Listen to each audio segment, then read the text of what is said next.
강요 3권 제15장 행위의 공로에 대한 자랑은 의를 베푸신 하나님을 향한 찬양과 구원의 확신을 무너뜨림. 이 부분을 우리 함께 살펴보도록 하겠습니다. 기독교 강요를 우리가 배워가고 있는데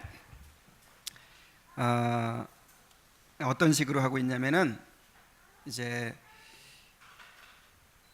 이 기독교 강요 각 장을 요약을 해가지고 이렇게 교재를 만들었어요. 그냥 요약한 것뿐입니다.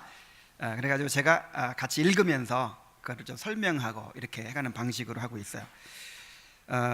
이것을 이제 또 나름대로 이렇게 정리를 따로 해가지고 그렇게 하는 방법도 있는데, 실제 칼빈의 말을 직접 우리가 살펴보고 또 이렇게 생각하는 것이 훨씬 더 유익이 됩니다. 좀 시간이 이렇게 걸려도.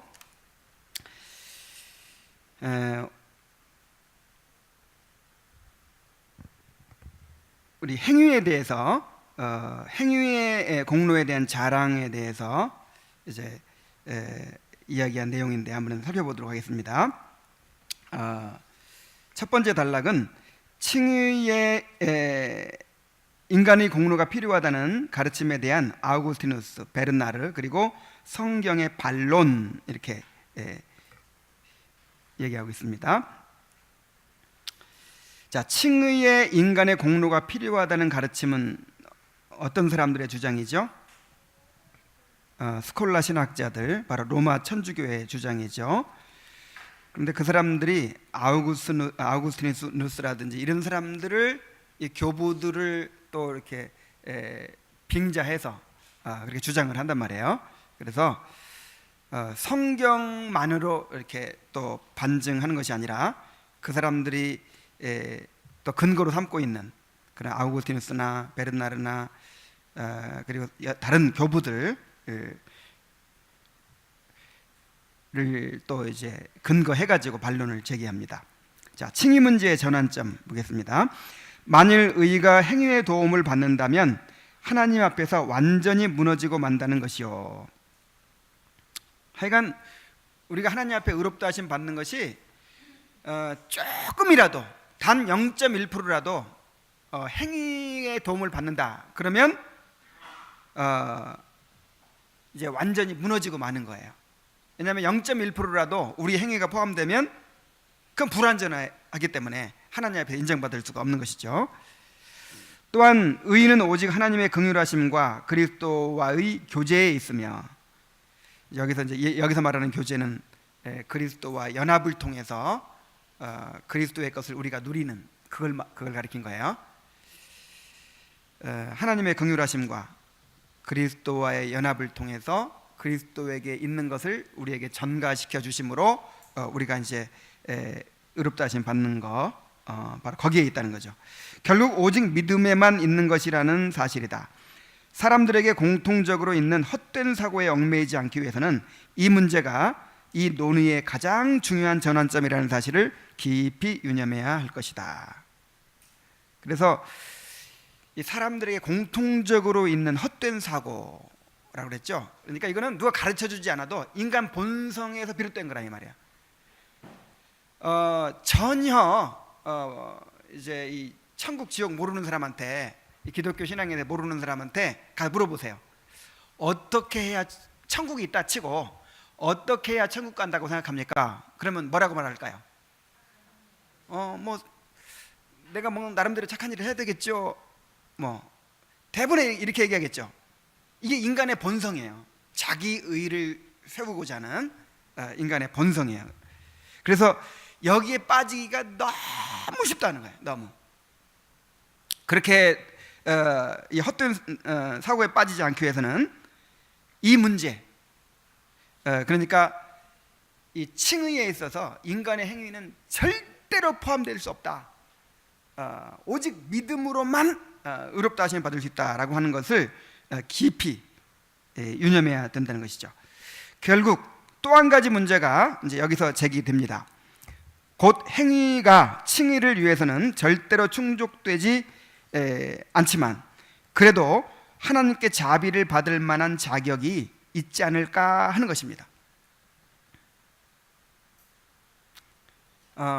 이것도 끈질기게 사람들에게 이제 남아 있는 그런 사상이에요. 이 개신교 안에서도 오직 믿음으로 의롭다함을 받는다라는 것을 이제 인정하지만 그리고 나서도 어떤 생각을 가지냐면 행위가 칭의를 위해서는 절대로 충족하지 않지만 이건 알아요. 그래도 하나님께 자비를 받을 만한 자격이 있지 않을까, 이 생각을 가지고 있어요. 이걸로 우리가 구원까지는 못 받더라도 그래도 내가 뭔가를 잘하는 것 때문에 하나님의 축복을 더 받는다든지, 내가 뭔가 의로운 삶을 사는 것 때문에 뭐 상급을 더 받는다든지, 뭐 이렇게 되지는 않을까 하는 그런 생각이 있어요, 없어요? 있죠. 여기서 오늘날에 유행하는 상급론이 다 나오고 자기 의를 세우는 그런 일들이 생겨나는 것이죠. 그런데 이제 이 공로라는 용어를 이 교부들이 사용했어요. 아우구스티누스나 또 여러 교부들이 이제 공로라는 용어를 사용했는데, 이 누군가에 의해 공로라는 용어가 사용되므로 후대의 교회가 오류에 빠질 기회를 주었다. 그러나 고대 교회의 저자들이 공로라는 용어를 사용하긴 했지만 진리를 왜곡시키고자 한 것이 아니라 매우 경건한 의미로 사용한 것이다. 이게 아우구스티누스 같은 사람이 공로라는 말을 쓰긴 썼는데, 이 공로를 우리가 인간의 행위로 공로를 쌓아가지고 그 공로 때문에 하나님의 은혜를 받는다 이런 의미로 사용한 것은 아니고 이 경건한 의미로 그렇게 했는데, 이것을 이제 로마 카톨릭에서는 오용을 하는 것이죠. 그건 간단히 그냥 넘어갔어요. 이제 3절 봅니다. 우리의 선행은 하나님의 은혜에서 비롯됨. 자, 성경은 우리의 행위가 온통 부정함으로 가득 차 있기 때문에 하나님 앞에 도저히 설 수가 없음을 말한다. 또한 율법을 완전히 지켰다 하더라도 우리 자신을 무익한 종으로 여겨야 한다고 말한다. 자, 이건 여태까지 우리가 계속 배워왔던 것이죠. 지금 칼빈이 반복해서 말하고 있습니다. 자, 우리 행위가 어떻다고요? 우리가 최선을 다해서 율법을 지키고 최선을 다해서 헌신하더라도 그것은 부정함으로 가득 차 있어요. 죄의 오염이 섞여 있어요. 그래서 하나님 앞에 도저히 설 수가 없어요. 그거 가지고는 나중에 나오지만 그리스도의 공로로 그것을 받아주시는 것이지, 우리 행위 자체가 하나님 앞에 무슨 받아들여질 만한 가치가 있는 게 아니란 말이에요. 그리고 설령 만약에 율법을 완벽하게 지켰다고 합시다. 완벽하게 지키면 그것이 공로가 되냐 이 말이에요. 공로가 아니라 당연히 해야 될 일을 한 거예요. 그래서 뭐라고 고백해야 한다고요? 우리는 무익한 종이라 우리의 하여야 할 일을 한 것뿐입니다. 이렇게 고백해야 마땅하다 이 말이에요. 우리가 율법을 완벽하게 지킬 수 없지만 완벽하게 지켰다 하더라도 그게 하나님 앞에 잘한 게 아니라 이 말이에요. 아니 빚을 졌어요. 막 다급해가지고 제발 돈 좀 꿔달라고 해가지고 빚을 졌어. 그리고 나서 그 빚진 돈 100만 원을 갚는 거예요. 자, 그 빚 갚은 거는 이게 공로가 아니에요. 그렇죠? 빚 갚은 건 당연한 의무한 거예요. 그러니까 율법을 설령 우리가 완벽하게 지켰다 하더라도 그것이 우리의 의의가 되는 것이 아니에요. 마땅히 하여야 할 일을 한 것뿐이에요. 그런데 하나님께서는 우리에게 베풀어 주신 선행들을 우리 것이라 부르시며, 자, 이거 보세요. 이 표현을 보세요. 우리가 열심히 선행을 한 것이 누가 베풀어 주신 거예요? 하나님이 우리에게 베풀어 주신 거라고 표현하잖아요. 그것을 우리 것이라 하나님이 해주신단 말이에요. 우리가 이제 어떤 선행을 했어요. 주일도 잘 지키고 예배도 잘 드리고 막 했어요. 이것이 누가 베풀어 주신 거예요? 하나님의 은혜예요, 은혜. 그런데도 불구하고 하나님은 이것을 누구 거라고 해주세요? 우리 것이라고 부르시며, 그것들이 주님께 합당할 뿐만 아니라 그것들에 대해 상급이 주어질 것임을 증거하신다. 이에 대해서 우리는 그토록 큰 약속을 힘입어 선을 행하다가 낙심하지 않도록 용기를 가지며, 또한 하나님의 크신 자비하심을 참된 감사의 마음으로 받을 의무가 있는 것이다. 그래서 또 우리 것이라고 해주시고, 그 다음에 여기에 대해서 갚아주신다고 하시죠. 상급을 주신다고 하시고 하니까 그걸 또 감사하게 이제 받아야죠. 무엇이든 행위에 칭찬할 만한 것이 있으면 그것은 하나님의 은혜다. 우리가 우리의 것으로 여겨 권리를 주장할 수 있는 것이 티끌만큼도 없는 것이다. 밑에 교변가들이 하듯이 선행에 대한 공로를 하나님의 것과 사람의 것으로 나누어서는 안 된다. 하나님의, 그러니까 천주교의 그 칭의관이 그거죠. 하나님께서 우리에게 은혜를 주실 때 선행을 할 수 있는 능력을 주시는 것으로 본다 그랬죠. 그래가지고 그것을 이제 하나님이 우리에게 은혜를 주셔서 내가 선행을 해요. 그러면 내가 선행을 한 건 누구의 공로예요? 나의 공로야. 천주교에서 그렇게 한단 말이야. 나의 공로. 그래서 선행을 할 수 있도록 은혜 주신 것은 이거 하나님의 공로고, 그 다음에 그 은혜를 받아가지고 내가 한 것은 누구 공로고? 내 공로고. 이게 이제 로마 가톨릭에서 주장하는 바죠. 이렇게 나눠요. 그러나 이렇게 해서는 안 된다는 거죠. 그 모든 공로를 전적으로 완전하게 손상되지 않은 상태로 주님께 돌려야 마땅한 것이다. 사람이 하는 일이란 본래 선한 것을 자기의 불결함으로 오염시키고 부패시키는 일일 뿐이다. 자, 사람이 하는 건 다 뭐예요? 선한 것들을 오염시켜요. 우리가 주님의 일을 한다고 막 하죠? 그럼 그 일을 오염시켜요. 우리 은겸이가 막 바깥에서 막 흙장난하고 막 더럽고 막 온통 그래가지고 엄마가 음식 만드는 데 도와준다고 이것도 만지고 저것도 만지고 막 만져요. 그럼 물그릇도 더럽혀놓고 김치도 더럽혀놓고 밥도 더럽혀놓고, 하여간 만지는 것마다 어때요? 자기는 나름대로 도와준다고 하는 건데 결국 다 오염시키는 거예요. 우리가 하는 일이 다 이렇다는 걸 알아야 돼요. 왜냐하면 우리는 전적으로 부패한 상태에 있기 때문에, 죄의 오염으로 가득 차 있기 때문에.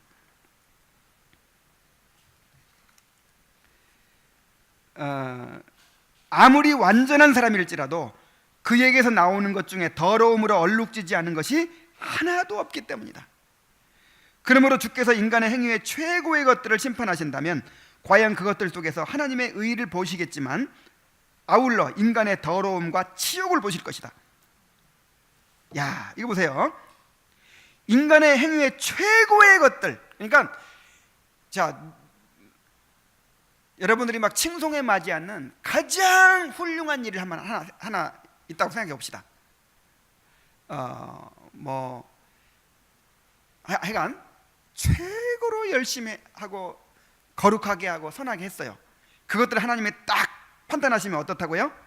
거기서 하나님 자신의 의를 봐요. 그게 누가 한 일이에요? 하나님이 하신 일이니까 하나님 자신의 의를 발견함과 동시에 또 뭘 발견해요? 인간의 더러움과 치욕을 보게 된다. 그러니까 여러분, 뭔가 선한 것이 있다면 누구한테 돌려야 돼요? 그거를. 악한 것은 다 누구한테 돌려야 돼요? 나한테. 이것이 당연한 거예요. 당연한. 뭔가 나한테서 선한 것이 이만큼이라도 나왔으면 그거 누가 하시는 거예요? 하나님이 하신 거예요. 하나님 은혜를 베풀어서 하신 것이란 말이에요. 그런데 거기에 오염이, 나로부터 나온 오염이 섞여 있으니 정말 하나님께 그게 받아들여질 수가 없죠.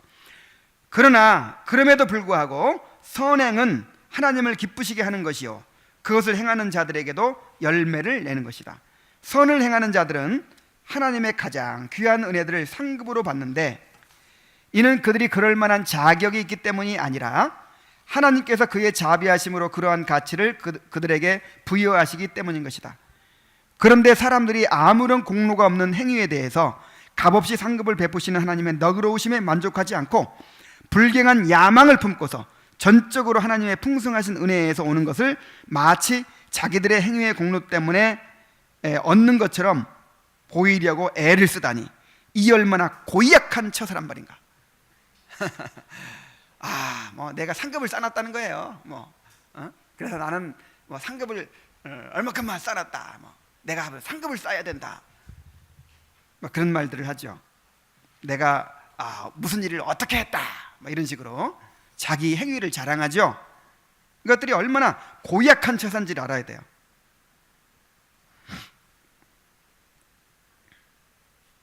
그래서 또 이제 여기서 이제 한 가지 주의해야 될 것은 있어요. 뭐냐면 어떤 사람은 또 극단적으로 나가가지고 어차피 우리의 모든 행위는 다 오염되어 있다.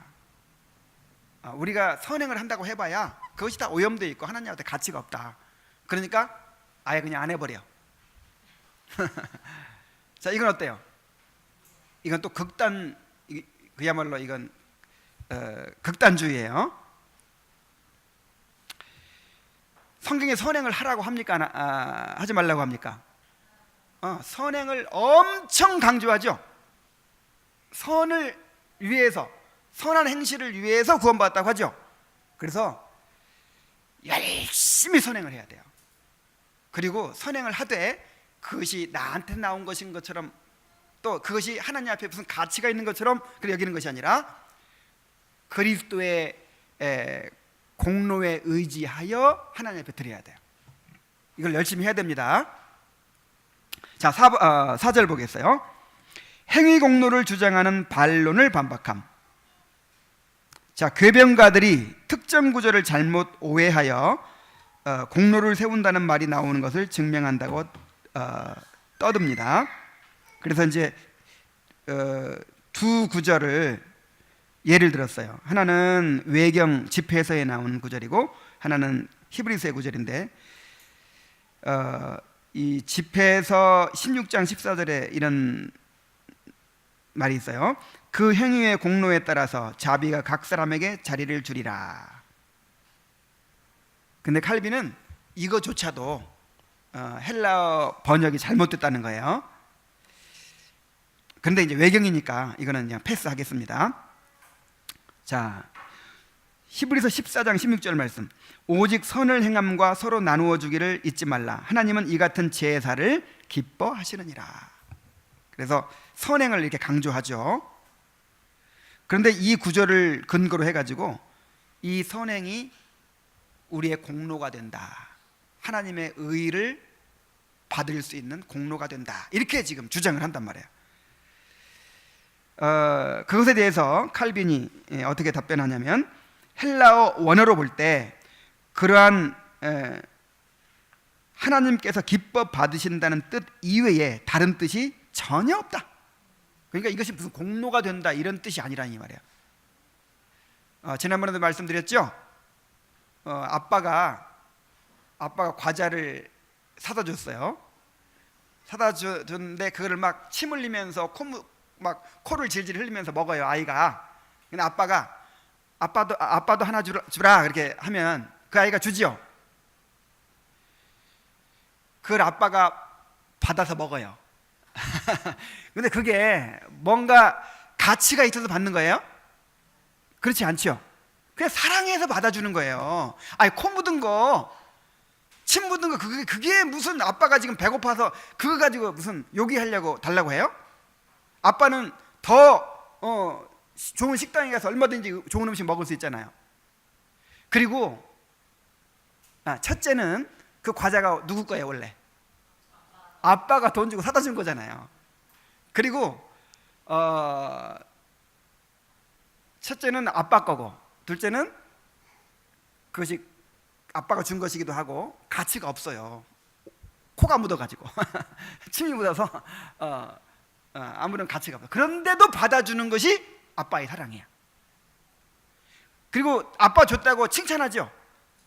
야, 내 아빠 줬구나. 아빠 줬으니까 아빠가 더 큰 거 사줄게. 자, 우리가 선행하는 것이 바로 하나님 앞에 선을 행하는 것이 바로 이와 똑같은 거예요.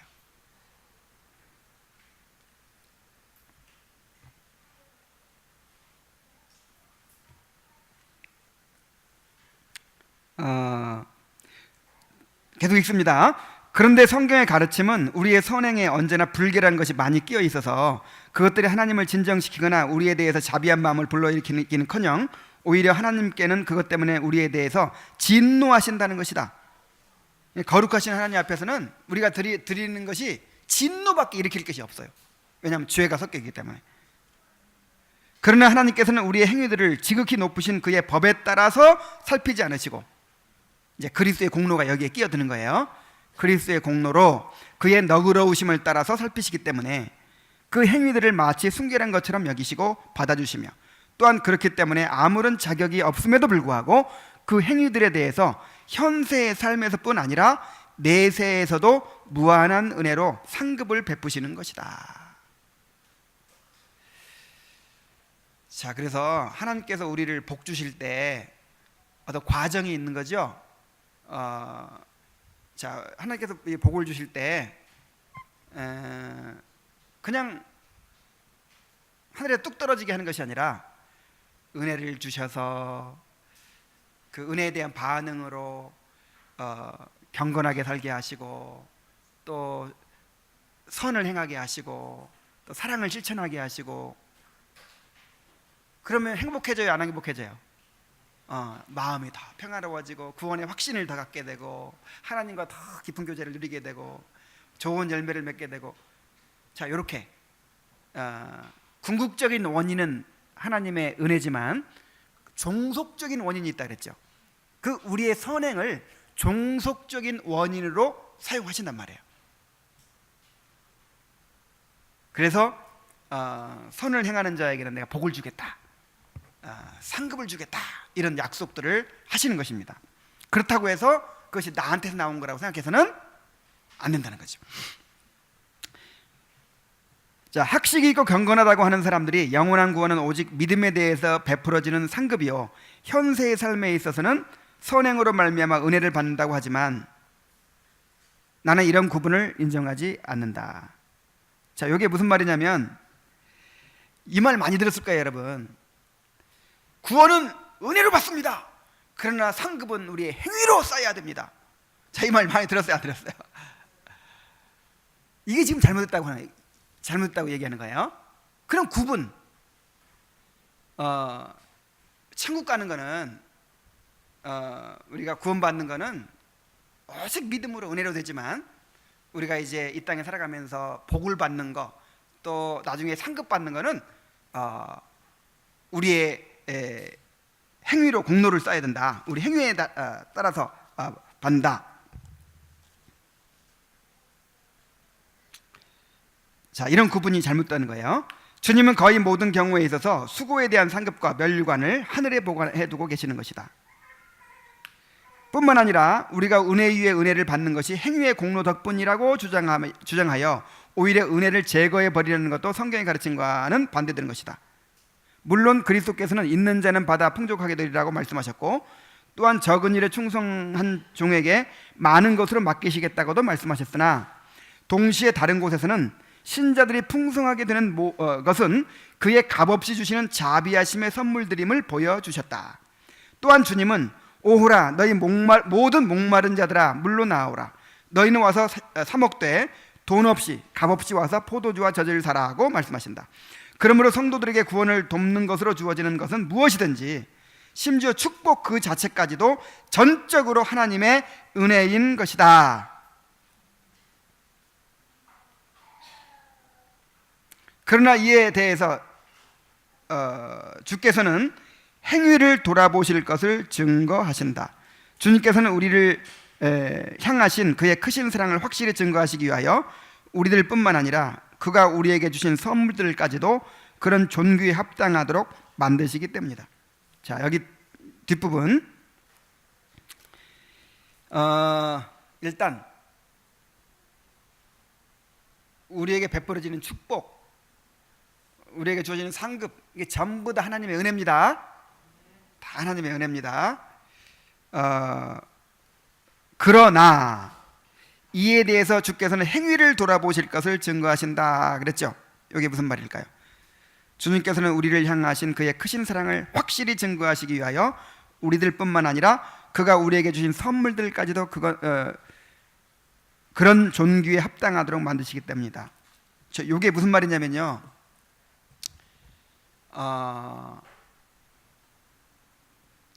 아우구스티누스가 내 안에서 하나님께서 행하신 것을 보시옵소서 그런 기도를 했죠. 그러니까 하나님께서 내 안에서 이루시는 일을 우리가 이제 깨달아야 된다는 거예요. 그러니까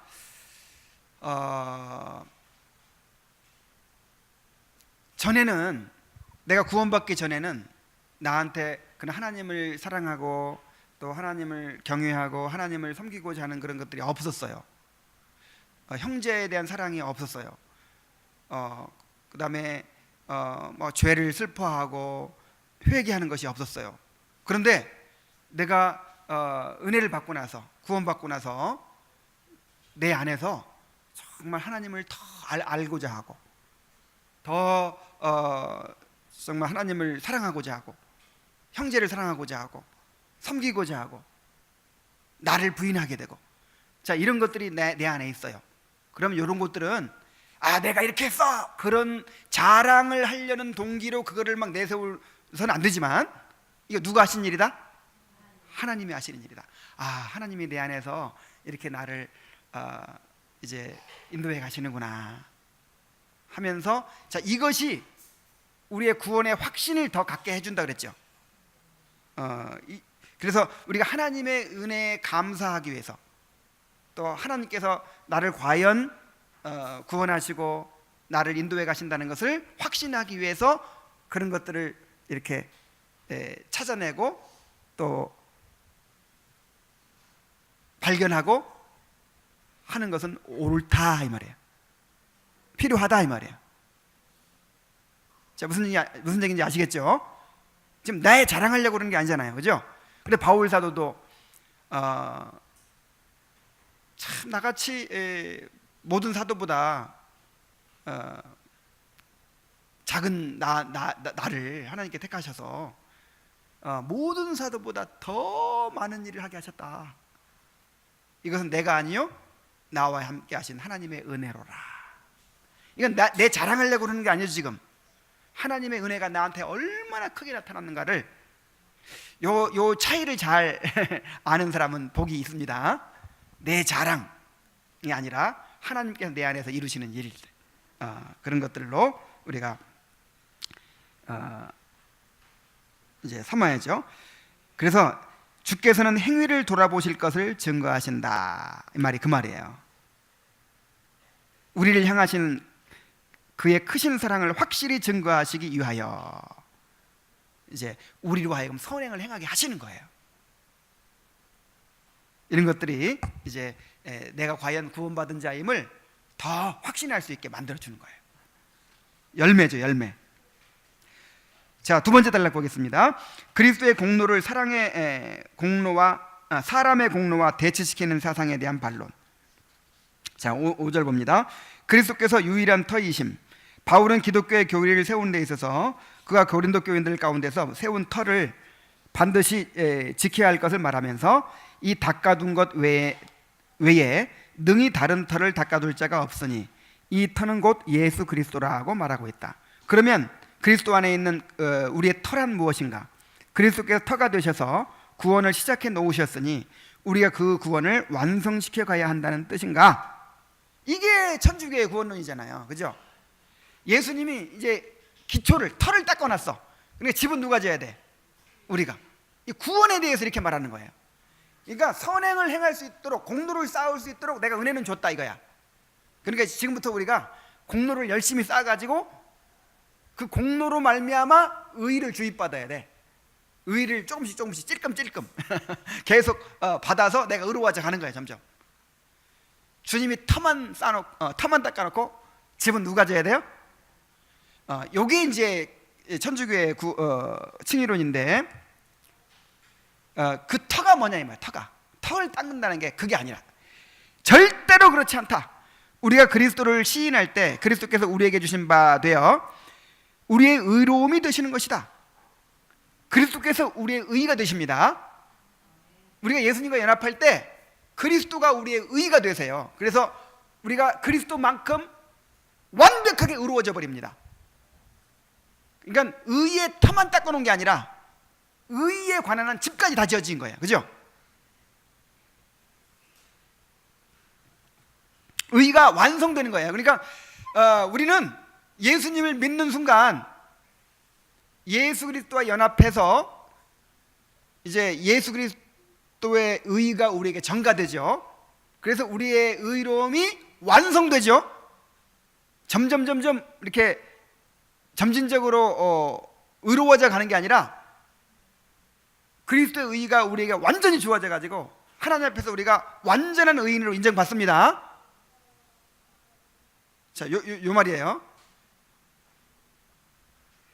말하자면 자기 속에 완전한 의를 지니고 있는 사람만이 그리스도 안에 확실한 터를 두고 있는 사람인 것이다. 그러니까 터를 닦았다는 것은 완전한 의인이 됐다는 거예요. 이제 사도는 그리스도께서 우리로 하여금 의를 얻도록 도우시기 위해서 보내심을 받았다고 말하지 않고 그가 친히 우리의 의로움이 되신다고 말하고 있기 때문이다.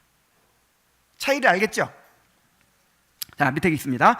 우리가 그리스도 안에 있음을 체험함으로 우리 자신은 여전히 어리석은 자들이지만 그리스도께서 우리 앞에서 우리의 지혜가 되시며 우리가 죄인들이지만 그가 우리의 의로움이 되시며 우리가 여전히 부정하지만 그가 우리의 순결이 되시며 우리가 연약하고 또한 무장도 되어 있지 않아서 사탄에 노출되어 있지만 그리스도께서 받으신 하늘과 땅의 모든 권세가 우리의 것이므로 그것으로 사탄을 분쇄하고 지옥의 문을 깨뜨리며 우리가 여전히 사망의 몸을 지니고 있으나 그리스도께서 우리의 생명이 되시는 것이다. 간단히 말해서 그리스도의 모든 것이 우리의 것이요 또한 우리가 모든 것을 그리스도 안에서 갖고 있기 때문에 우리 안에는 아무것도 없는 것이다. 분명히 말하거니와 바로 이러한 터 위에 우리 자신을 세워야만 우리가 하나님의 거룩한 성전으로 자라나게 되는 것이다.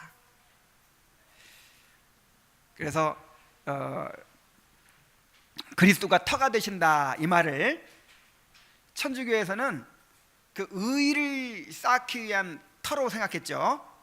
그래서 이제 그 의를 누가 이루어 가야 돼요? 내가 공로를 쌓아가지고 의를 계속 주입받아서 점점점 의로워져 가는 걸로 이렇게 이제 해석을 했다면 칼빈은 어떻게 얘기합니까? 우리 이 개혁 교회에서는 어떻게 이해를 합니까? 그 터라는 게 바로 의가 완전해진 걸 말한다. 예수 그리스도의 의를 힘입어서 완전한 의에 이른 것을 말한다. 그리고 집 짓는다는 건 이제 성화를 말하는 거죠. 그 위에 집을 세운다는 것은 터는 의롭다함 받은 거고 집을 지어가는 거는 성화예요. 이렇게 구분이 되지 않고 가톨릭에서는 성화와 칭의가 섞여 버렸어요. 이렇게 그래가지고 점점 집을 세워가는 것처럼 점점 우리가 의로워져 간다. 이렇게 생각하는 거죠. 자, 6절 봅니다. 선행에 대한 가르침은 그리스도의 권능과 영광을 짓밟음. 그러나 오랜 세월 동안 세계가 이와는 다르게 가르치고 배워왔다. 이거는 뭐 인간의 본성에서 나오는 생각이기 때문에 꼭 가톨릭만이 아니라 이 복음을 온전히 깨닫지 못한 모든 사람들은 다 이렇게 하나님의 은혜도 있지만 내 행위가 좀 있어야 된다. 그렇게 생각을 하는 거죠.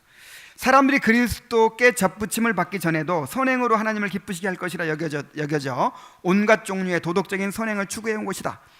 하나님의 아들이 없는 자들은 모두 죽음의 상태에 있다고 말씀하는 성경이 마치 거짓말인 것처럼 생각하고 행해온 것이다. 죽어있는 사람이 어떻게 생명의 본질을 스스로 만들어낸단 말인가? 믿음을 따라 하지 아니한 것은 다 죄인이라는 말씀이 과연 아무런 의미도 없다는 말인가? 나쁜 나무에서 좋은 열매가 날 수 있단 말인가? 그러니까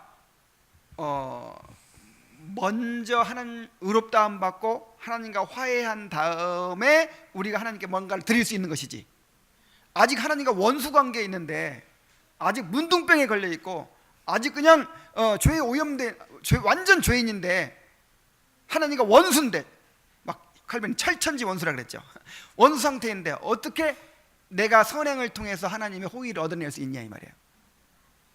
그래서 일단 하나님이 우리를 의롭게 만드는 것부터 한다, 화해부터 시킨다 이거예요.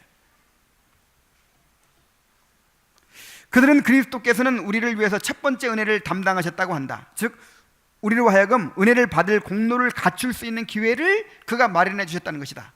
지금 계속 반복해서 나오죠. 이 얼마나 교만하고도 뻔뻔스러운 불경인가. 이 궤변가들은 그리스도께로부터 얻는 혜택이란 그저 그가 개개인이 스스로 의롭게 만들 수 있도록 길을 열어놓으신 것 외에는 없다는 식으로 가르치고 있는 것이다. 아이고, 이거 내가 처음에 이제 교육전도사를 했어요. 교육전도사 신학교 나와가지고 그래 어떤 작은 교회에 이제 갔는데 그 목사님은 설교할 때 이렇게 해요. 여러분, 우리가 구원받았다는 것은 태평양에서 배가 파손됐는데 태평양에서 이제 풍랑을 만나가지고 배가 파손된 사람이 지나가던 구조선에 건진받은 것과 똑같습니다. 이것이 다 완성된 것이 아닙니다. 이제는 우리가 아직도 가야 할 길이 멀기 때문에 끝까지 풍랑을 잘 이기고 노를 잘 저어서 끝까지 가야 할 일이 우리에게 남아있는 것입니다. 이렇게 설교를 하는 거예요. 그러니까 우리를 교회로 이렇게 불러주신 것을 구원이라고 생각하고 여기서 이제 우리가 열심히 노력해서 구원을 완성해야 된다는 거예요. 이렇게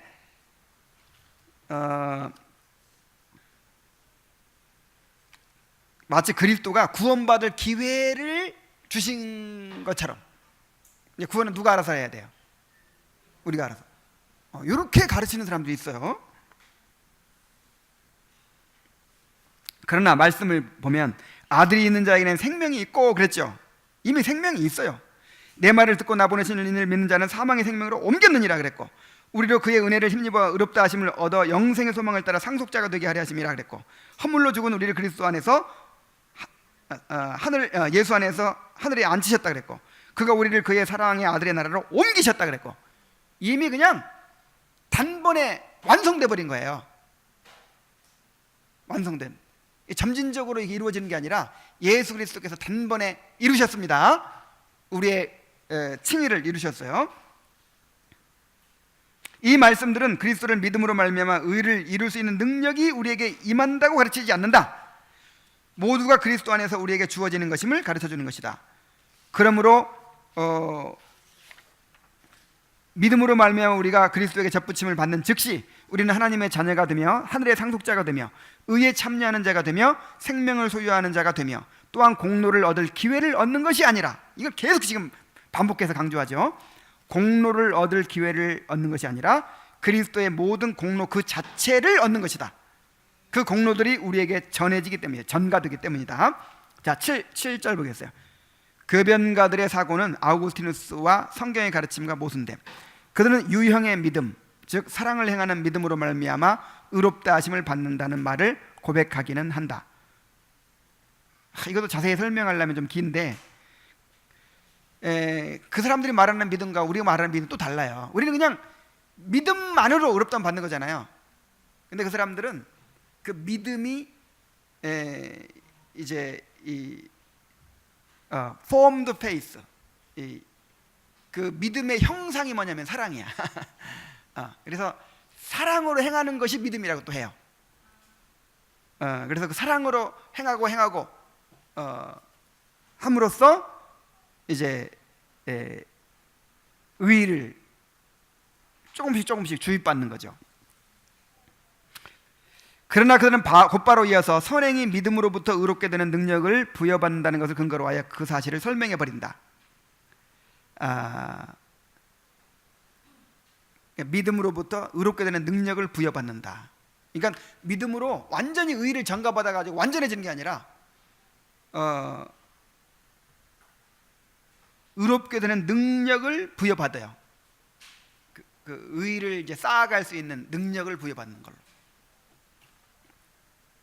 그러나 여기서 만족하지 않고 그들은 선행을 찬양하는 가운데 하나님께로부터 무언가 훔쳐서 사람에게로 돌려놓기까지 한다. 그것은 그것이 하나님의 은혜의 열매들이라면 엄밀히 말해서 그것들을 공로라고 부를 수도 없다는 것을 알기 때문에 그들은 선행들이 자유의지의 능력에서 나오는 것으로 만드는데, 이는 마치 돌에서 기름을 짜내려고 하는 것과도 마찬가지다. 그래서 우리에게서 나오는 선행이 전부 하나님의 은혜에서 말미암는 거다 그러면 우리 공로가 하나도 없어지죠. 그러니까 하나님의 은혜 말고 어디서 나오는 거다? 자유의지에서, 내가 하는 걸로, 이렇게 이제 설명을 해요. 그래야 내 공로가 되지. 그러니까 은혜를 받아가지고, 그러니까 이제 내일 설교할 때 나오는 내용이지만, 이 인간의 현 상태에 대한 이해 자체가 달라요. 로마 가톨릭에서는 인간의 상태를 병들었거나 상처 입은 정도로 봅니다.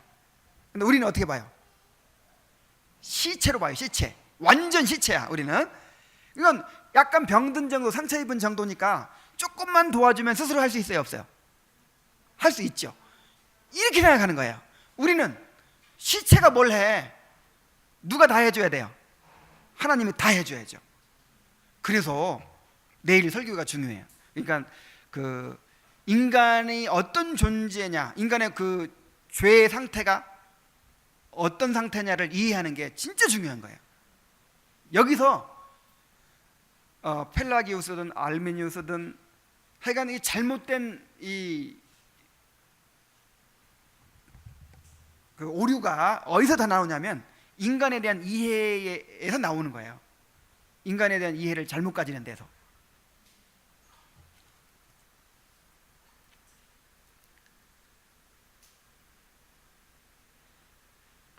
그들은 아우구스티누스를 입에 올리면서도 그가 얼마나 행위의 공로를 사람에게 돌리지 않으려고 조심했는지를 보지 못한다. 그는 우리 자신의 공로는 하나님의 선물이기 때문에 절대로 그것을 자랑해서는 안 된다고 하기도 하고, 우리의 모든 공로는 은혜에 속한 것이고 우리가 충족하여 얻은 것이 아니라 전적으로 은혜를 통하여 오는 것이라고 오는 것이라고도 쓰고 있는 것이다. 그래서 이 로마 가톨릭이나 루터 교회나 무슨 성공회나 개혁교회나 전부 다 아우구스티누스를 이제 다 자기들 선생이라고 하는데, 그러니까 자기들 마음 원하는, 자기들에게 유리한 것만 이렇게 갖다가 인용을 하는 거예요. 그런데 칼빈이 그렇게 이제 반론을 제기할 때, 그 카톨릭과 싸울 때 그 카톨릭에서 잘못 인용하고 잘못 사용하는 것을 이렇게 이제 공격을 하죠. 아이고, 오늘은 많이 남았네. 빨리빨리 하겠습니다. 바울은 그리스도인들에게 여한 자랑도 하지 못하도록 금하면서 어째서 자랑이 잘못된 것인지를 이렇게 설명하고 있다. 우리는 그가 만드신 바라, 그리스도 예수 안에서 선한 일을 위하여 지으심을 받은 자니, 여기서 만드신 바라, 지으심을 받은 자니는 창조를 얘기한 거 아니라 그랬죠. 그 구원, 우리가 구속받은 걸 얘기하는데 재창조에 말하자면 재창조.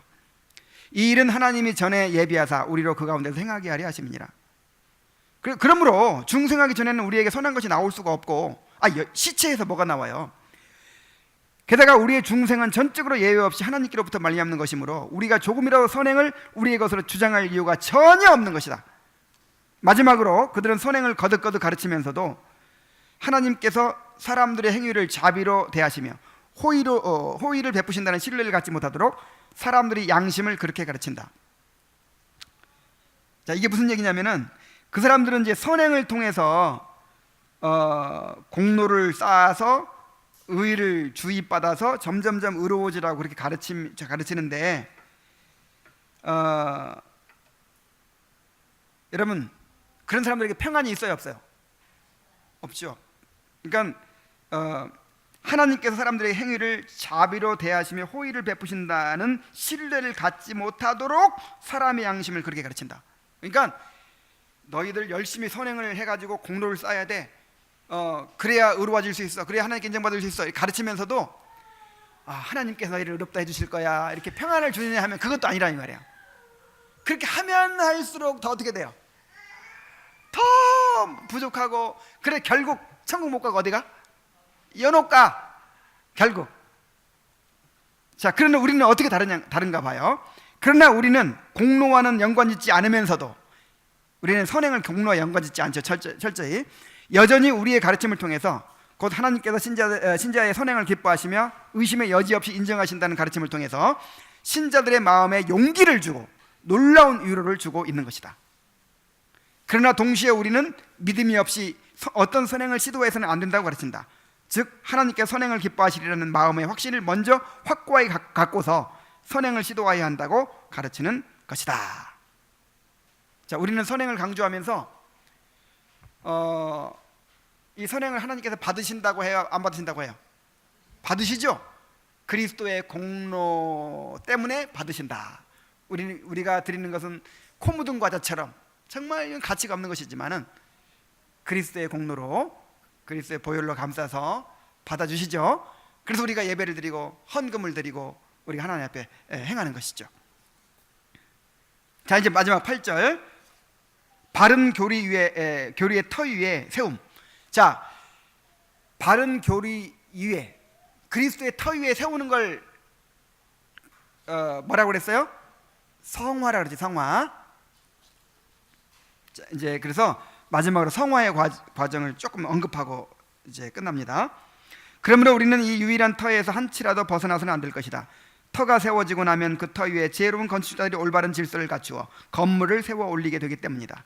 그 지혜로운 건축자들이 우리에게 가르침과 권면이 필요할 때에 하나님의 아들이 나타나신 것은 마귀의 일을 멸하려 하심이라. 하나님께로부터 난 자마다 죄를 짓지 아니하나니 너희가 이방인의 뜻을 따라 행한 것은 지나간 때로 조카도다. 그러므로 누구든지 이런 것에서 자기를 깨끗하게 하면 귀 쓰는 그릇이 되어 거룩하고 주인의 쓰심에 합당하며 모든 선한 일에 준비함이 된다는 것을 겉등을 우리에게 알려주는 것이다. 이제 의롭게 됐으니까, 하나님께서 우리를 그리스도만큼 의로운 자로 인정하시고 이제 우리를 양자로 삼아 주셨으니까 이제는 우리가 하나님 앞에 선행을 한다 이 말이에요. 이제는 성화를 이루어가는 삶을 살죠. 그러나 아무든지 나를 따라오려거든 자기를 부인하고 날마다 제 십자가를 지고 나를 따를 것이니라 라는 주님의 말씀에 이 모든 것이 들어있는 것이다. 자기를 부인한 자는 이미 모든 악의 뿌리를 잘라내는 것이요 그리하여 자기 자신의 것들을 더 이상 추구하지를 않는 것이다. 자기 십자가를 진 사람은 모든 인내와 온유함을 위하여 준비를 갖추고 있는 것이다. 자, 그래서 그리스도인의 삶의 요체, 성화의 요소가 뭐라 그랬어요? 자기 부인, 십자가, 내 영생에 대한 묵상이라 그랬죠. 그 핵심이 자기 부인이라요. 자기 부인. 그러나 무엇보다 그리스도의 모범이 경건과 거룩함의 모든 의무들을 다 포괄하고 있다. 그는 죽기까지 순종함으로 자기 자신을 아버지께 드리셨다. 그는 하나님의 일을 완전히 성취하셨다. 그는 전심으로 아버지의 영광을 나타내셨으며 형제들을 위하여 자기 목숨을 드리셨으며 원수들을 선대하시고 그들을 위하여 기도하신 것이다. 이제 그리스도께서 우리의 모범이 되시죠. 그러나 위로가 필요할 때는 다음의 구절들이 놀라운 위로를 줄 것이다. 우리가 사방으로 외쌈을 당하여도 쌓이지 아니하며 답답한 일을 당하여 낙심하지 아니하며 박해를 받아도 버림받지 아니하며 거꾸러뜨림을 당하여도 망하지 아니하고 우리가 항상 예수의 죽음을 몸에 짊어짐은 예수의 생명이 또한 우리 몸에 나타나게 하려 함이라.